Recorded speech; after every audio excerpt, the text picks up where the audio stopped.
Despite the explosion happening around 6:30 this morning, fires weren't actually put out till around 4 p.m. this evening. Now again, Jessica, one person is in custody on their way to the hospital. As for the Jasper County Deputy Nolan Murray, who was shot, he is stable in ICU. 10 officers with the Ozarks Drug Enforcement Team came here with a drug-related warrant just before 4 this afternoon. Sometime after arriving to the second floor room on the south side of the building, an undisclosed number of shots were fired. Things are really energized here. As you can see, there are still plenty of volunteers here calling people, making sure if they haven't already, they're getting out and they're casting their votes. A lot of big name candidates will be here representing the Republican Party. They have scheduled appearances from Senator Ted Cruz and Roy Blunt, gubernatorial candidate Eric Greitens, and many other GOP leaders. As you can see, it's not super busy here right now, but people are definitely taking advantage of that last hour they have left to vote.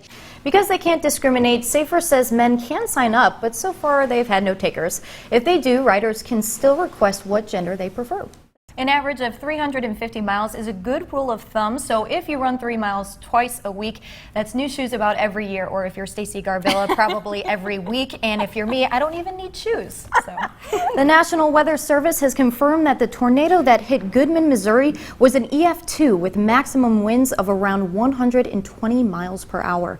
The storm left an approximately 15-mile path of destruction running right through the heart of the town. But that wind is such a killer. I actually think I lost my Christmas wreath, but it's my fault for still having it up at this point. I was going to say, maybe that's nature's way of saying time to move on. I will learn for next year. Right? Thanks, Jeremiah. So I think we'll have to still kind of iron out when exactly we'll see the rain for late in the work week and into the weekend. Well, I guess I need to find my umbrella. It's been missing for a while. Yeah, better look for that. A Parsons man is under arrest for suspicion of murder. Around 9:30 Wednesday morning, Parsons officers were called to 225 Stone for a victim who had been beaten with a bat. 59-year-old Donald Trammell was pronounced dead at the scene. Officers took 57-year-old Timothy Moses of Parsons into custody for questioning. He's being held on suspicion of murder, attempted murder, and aggravated assault. Police also took a machete from the scene as evidence. An 18-year-old suspect is arrested for the sexual assault of a young girl. Cordell Spurgeon admitted that last February he had sex with a 12-year-old at her Carthage home. The investigation began as officers were taking a report on harassment. Spurgeon is currently being held at the Jasper County Jail. An Orinoco man gets the chance to say thank you to the emergency dispatcher who helped save his life. Patricia Lefevre received a 911 call last May when Terry Westhoff was unconscious and not breathing. She provided life-saving instructions to Terry's wife, Becky, by walking her through how to perform CPR until help arrived. They later found out Terry was having a heart attack. The Westhoff family was able to meet Lefevre and all of the emergency personnel who saved his life. It's great seeing the people that, saved your life. It's a reminder of why I do my job and why I got into this field to begin with. And it's one of those life goals to really, everyone wants to make a difference in someone's life, and this is very obvious that I've done that. Westhoff is fully recovered, and he says he's living life to the fullest. Right, Jessica, these two have been causing havoc since the start of the new year, and people all over town are catching them on their property. Who are they? No one seems to know, but they're being called Thelma and Louise. We were on a different type of call, and the call came out over the radio from our dispatch. One of our officers gave me a call, says, "Hey, are you home?" I had the dispatcher repeat the call because I wasn't quite sure she had said that correctly. I said, "What's going on?" He says, "Well, are you at work?" And I thought, oh my gosh, something's happened in my house. And I said, "No, I'm down at my mom and dad's." I said, what do you need? What's going on? He says, "Well, there's a turkey on your house."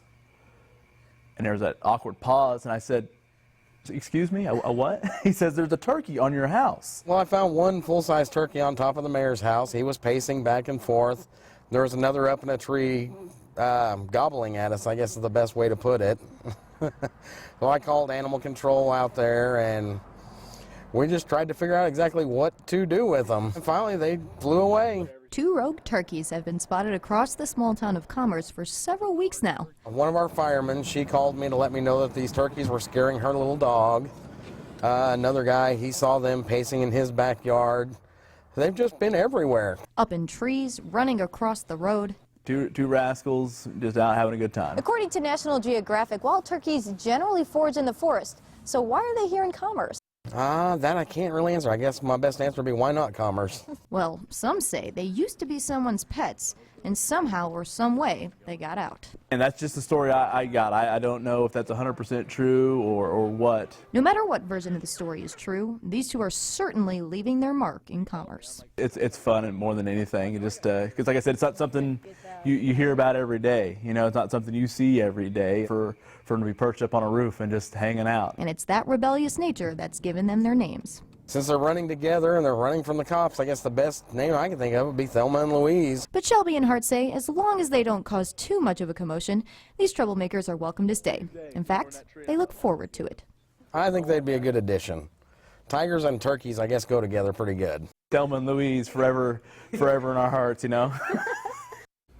The two turkeys haven't been spotted in a while, but Shelby and Hart still encourage people to be on the lookout.